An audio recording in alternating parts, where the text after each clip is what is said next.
अभी मैंने बच्चों को पिक किया है और मैं आई हूँ मोबिलिंग सर्विस सेंटर और मुझे अपनी ई सिम इशू करवानी है।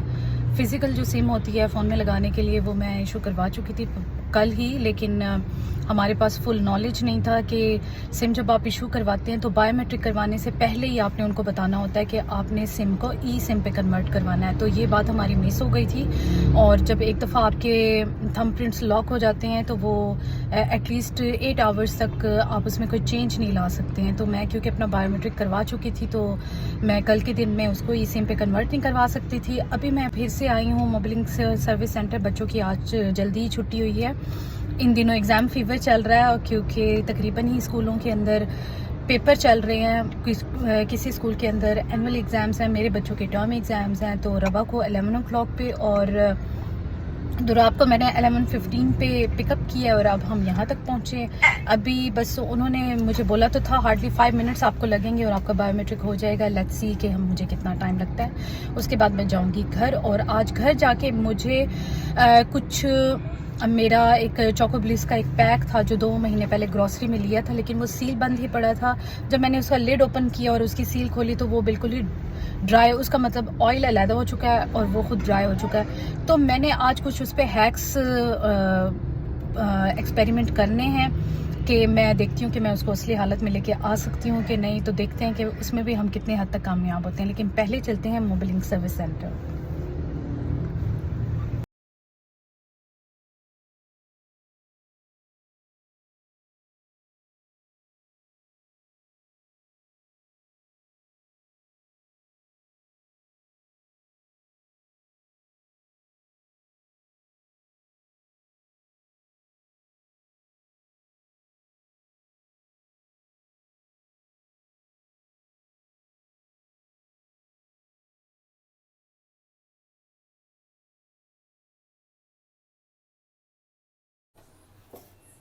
Hello everyone, I am back home और मेरी सिम भी इशू हो चुकी है और उस पर बड़ा ही ज़बरदस्त इंटरनेट भी कनेक्शन हो चुका है और उसकी स्पीड काफ़ी अच्छी है क्योंकि आजकल व्लॉगिंग और बाकी जो कंटेंट मैं बनाती हूँ इंटरनेट पे डालती रहती हूँ। तो उसकी वजह से मुझे घर के जो डीएसएल है उससे कुछ प्रॉब्लम्स हो रही थी। मुझे ज़्यादा उसकी अपलोडिंग और डाउनलोडिंग की कैपेसिटी चाहिए थी जो उसमें नहीं थी।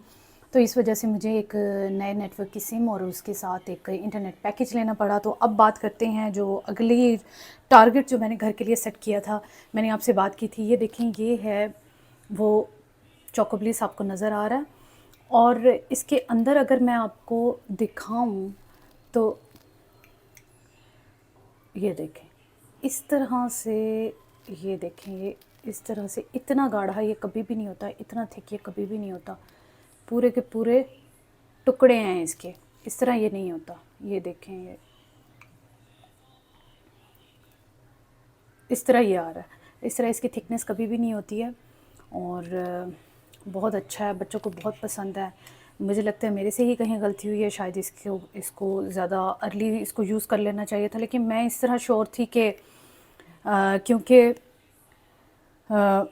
जो ग्रॉसरी है अगर कर भी ली है तो महीने 2 में अगर आप सील ओपन नहीं करते हैं किसी चीज़ की तो उसको कोई भी इफ़ेक्ट नहीं होता। लेकिन मुझे लगता है कि मैं गलत थी। तो अब अगर मैं 2-3 हैक्स इसके साथ करना चाह रही हूँ, एक तो मैं एक पोर्शन इसका निकाल के मैं इसको माइक्रोवेव करूँगी, देखती हूँ कि तब क्या होता है, क्या वो उसकी थिकनेस नॉर्मल हो जाती है कि नहीं।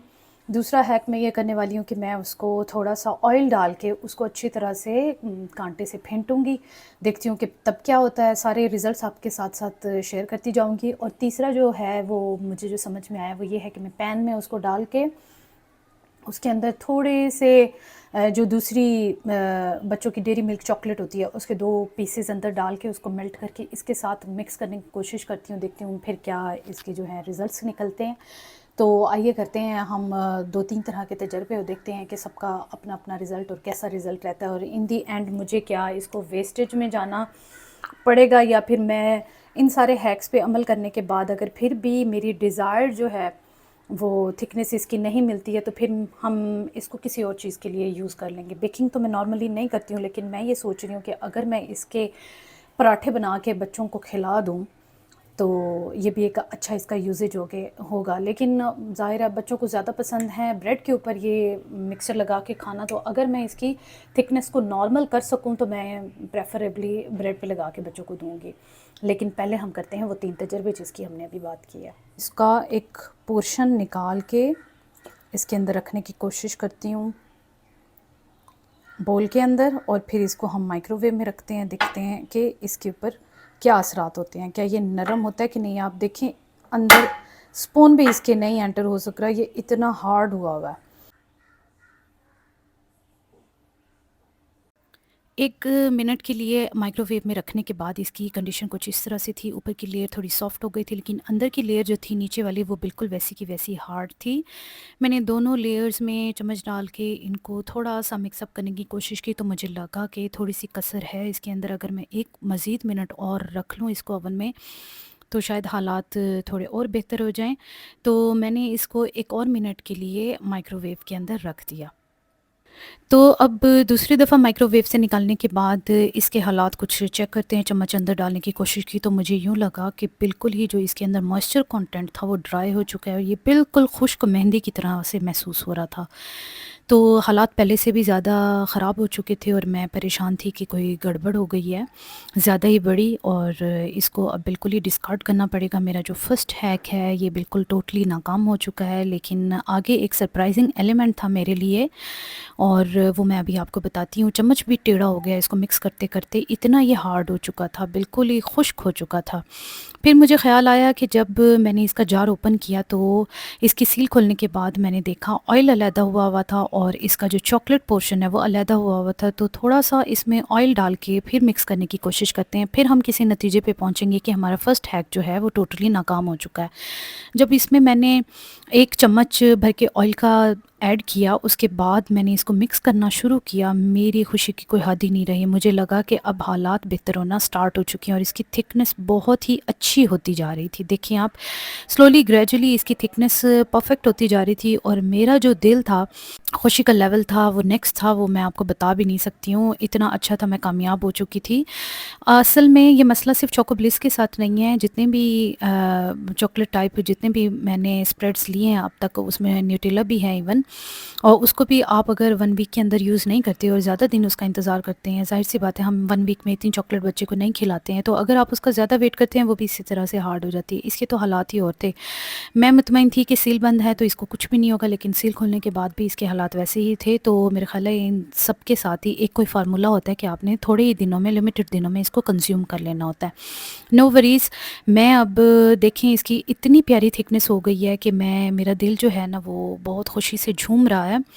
जैसे कि फ़र्स्ट हैक के लिए मेरा प्लान था कि मैं सिर्फ़ अपने जो चॉकलेट मिक्सचर है इसको मैं रखूँगी माइक्रोवेव में, फिर इसका टेस्ट करूँगी, और दूसरा हैक मैंने सोचा हुआ था कि मैं इसमें ऑयल मिक्स करूँगी और फिर मैं इसको चेक करूँगी। तो मैं इस नतीजे पे पहुँची कि हैक नंबर 1 और 2 को जब हमने इकट्ठे ही इस्तेमाल कर लिया, पहले गरम किया उसके बाद उसमें ऑयल मिक्स किया, तो एंड रिज़ल्ट बहुत ही फाइनेस्ट था। ये जो मैंने अपना मिक्सचर बनाया है, ये देखें, इसकी थिकनेस चेक करें, परफेक्टली डन हो गई है इसकी थिकनेस।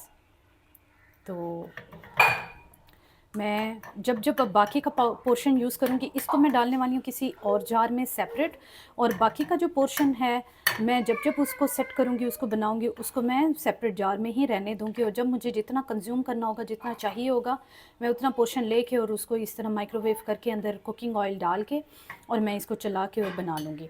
ठीक है, तो हाँ, मुझे तो बहुत मज़ा आया इस वीडियो में और इस तरह का तजर्बा करके। आई होप अगर आपको भी इसी तरह का कोई इशू है तो आप भी इस तरह ट्राई करेंगे। छोटे छोटे हैक्स जो मुझे पता है, जो जिनसे ज़िंदगी आसान होती है, वो मैं आपसे शेयर करती रहूँगी हमेशा, क्योंकि सीखने का अमल जो है वो ज़िंदगी में कभी भी नहीं रुकता है, आप चाहे जिस मर्ज़ी एज में हो। आपसे फिर मुलाकात होगी दूसरी वीडियो के साथ, तब तक अपना ख्याल रखें, बाय।